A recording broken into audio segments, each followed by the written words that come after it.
नमस्ते, मैं लोक गायक महेंद्र कुमार अम्बेडकर नगर उत्तर प्रदेश। बहुत बहुत धन्यवाद बा आपके देखा कितना जने वैष्णवी से और हमसे मिले बने आए।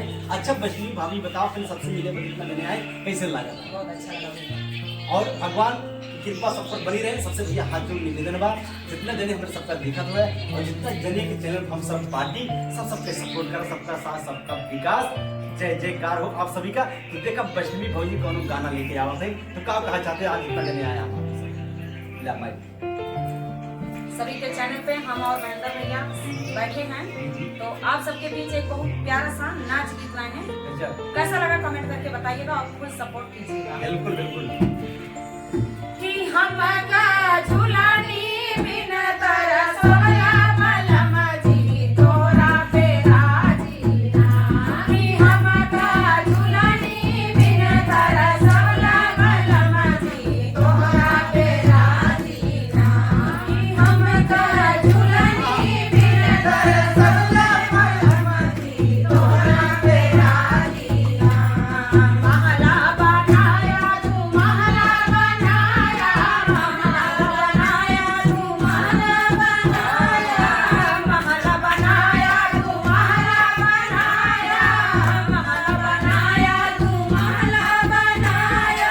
कि हम का खिड़की बिन तरसोया मलम जी तोरा पे राजी ना। कि हम का खिड़की बिन तरसोया मलम जी तोरा पे राजी ना। कि हम का झूलनी बिन तरसोया मलम जी तोरा पे राजी ना। कि हम का झूलनी बिन तरसोया मलम जी तोरा पे राजी ना। बागा लगाया बगीचा लगाया, बागा लगाया बगीचा लगाया, बागा लगाया बगीचा लगाया, बागा लगाया बगीचा लगाया। कि हम का नेबुला बिन तरसोया मलम जी तोरा पे राजी ना।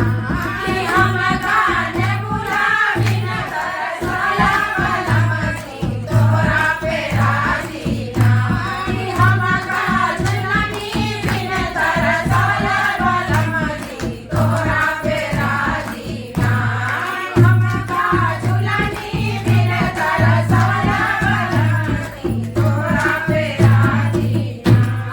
कुआना खनाया जगतिया बनाया, कुआना खनाया जगतिया बनाया, कुआना खनाया जगतिया बनाया, कुआना खनाया जगतिया बनाया। कि हम का बढ़िया बिन तरसोया मलम जी तोरा पे राजी ना। कि हम का बढ़िया बिन तरसोया मलम जी तोरा पे राजी ना। कि हम का बढ़िया बिन तरसोया मलम जी तोरा पे राजी ना। कि हम का झूलनी बिन तरसोया मलम जी तोरा पे राजी ना। हमका झुननी बिना तरसौल्या बलम जी तोहरा पराजी नहीं कहम ना कहते ना दूसरो सुंदरा मान जाना। एक हमारे वैष्णवी भौजी अपने अपने हस्बैंड ताई कहते हैं। हाँ। चलिए बहुत बहुत धन्यवाद और वीडियो कैसा लगा आप लोग प्यारा सा कमेंट करिए। नेक्स्ट वीडियो में मिलेंगे, तब तक लिए बाय बाय टाटा नमस्कार। बहुत बहुत धन्यवाद आप सभी का।